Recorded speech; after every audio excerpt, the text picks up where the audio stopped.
Ya, selamat pagi sahabat agri dimanapun berada. Perkenalkan, nama saya Nengah Suparne, saya Farming Advisor CP Sade Sorghum, jadi salah satu perusahaan yang bergerak di bidang sorghum.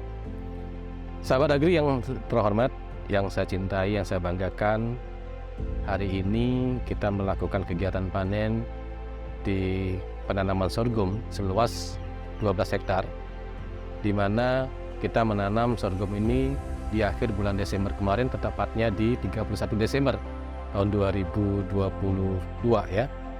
Dan sekarang ini sudah memasuki umur 115 hari, yang seharusnya sorghum dipanen antara 100 sampai dengan 115 hari, 110 hari lah ya. Sorghum ini kita tanam di Desa Kubu Tambahan ya, Banjardinas Tukadampel. Nah, luas sekarang yang kita tanam ini secara totalnya hampir sekitar 30 hektar lebih. Itu ada di Kecamatan Kubu Tambahan, ada di Kecamatan Tejakula, ada juga di Kecamatan Buleleng, ada juga di Kecamatan Sawan.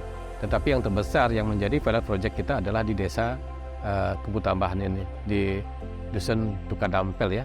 Jadi seperti itu. Sahabat agri yang saya cintai, di tempat ini kita menanam 5 jenis varietas sorghum. Yang pertama adalah Bioguma, ini kita tunjukin, ini Bioguma ya. Kemudian yang kedua adalah ini varietas Super 9 kita sebutnya. Kemudian yang ini adalah yang agak sedikit kecoklatan, ini adalah Suri 3. Kemudian yang sedikit agak pekat ini namanya Suri 4. Ada lagi varietas satu lagi, itu adalah varietas yang kita sebut dengan Broncon atau varietas Hermada. Nah, perlu kita jelaskan bahwa sorghum ini adalah tanaman yang kita sebut dengan julukan zero waste product. Jadi tanaman di mana hampir semuanya berfungsi, tidak ada yang terbuang. Yang pertama adalah dari biji.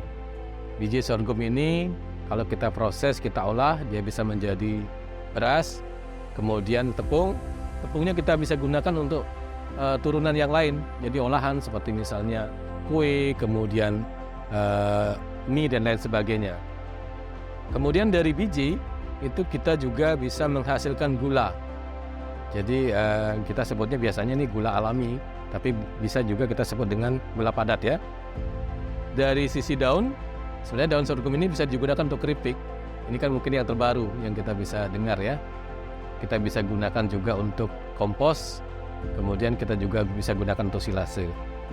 Nah, batangnya daripada sorghum ini kita gunakan untuk kompos juga, untuk silase juga, untuk nira, untuk bioetanol, kemudian bisa juga menghasilkan gula cair. Nah, ini salah satu daripada kelebihan sorghum. Nah, kemudian akarnya juga bisa digunakan untuk jamu herbal. Nah, ini luar biasa sorghum ya, sahabat agri ya. Nah, kemudian sorghum ini perlu juga kita ketahui, kelebihan daripada sorghum ini dia bisa ditanam di ketinggian 0 sampai dengan 1000 mdpl. Jadi dia tidak rewel dengan jenis tanah, tidak rewel dengan ketinggian, tidak rewel juga dengan unsur hara. Jadi dimanapun bisa ditanam, asal dia dapat sinar matahari minimal 8 jam dalam satu hari gitu ya, sahabat agri ya. Nah, kemudian kelebihan sorghum ini juga adalah dia bisa diratun. Diratun itu artinya dirawat tunas. Jadi tanam sekali, kemudian panennya menjadi atau dapat dipanen selama 3 kali. Itu kelebihan daripada sorghum ini. Nah, itu sedikit tentang sorghum. Nah, untuk mendukung kegiatan kita di lapangan, kita saat ini dibantu oleh tenaga harian sekitar 18 sampai 20 orang. Kemudian dibantu oleh mandor sekitar 4 orang. Dan itu yang akan menangani program kita untuk produksi sorghum ini. Kalau kita berbicara pasar ya, sorghum ini kebutuhan akan bijinya itu luar biasa. Jadi ada beberapa perusahaan yang sudah bekerja sama dengan kita. Bahkan permintaannya sekarang ini adalah ada satu perusahaan yang minta 5 ton per bulan biji. Ada juga beberapa perusahaan yang minta 50 ton dalam 1 bulan biji. Jadi potensinya luar biasa, secara ekonomi masih sangat luar biasa ya. Saya sangat menjanjikan. Nah, ini harapan kita ke depan adalah bagaimana sorghum ini bisa dikembangkan lebih masif, sehingga nanti hasil daripada sorghum ini bisa dinikmati oleh masyarakat secara keseluruhan. Nah, seperti itu ya, sahabat Agri, penjelasan awalnya. Terima kasih.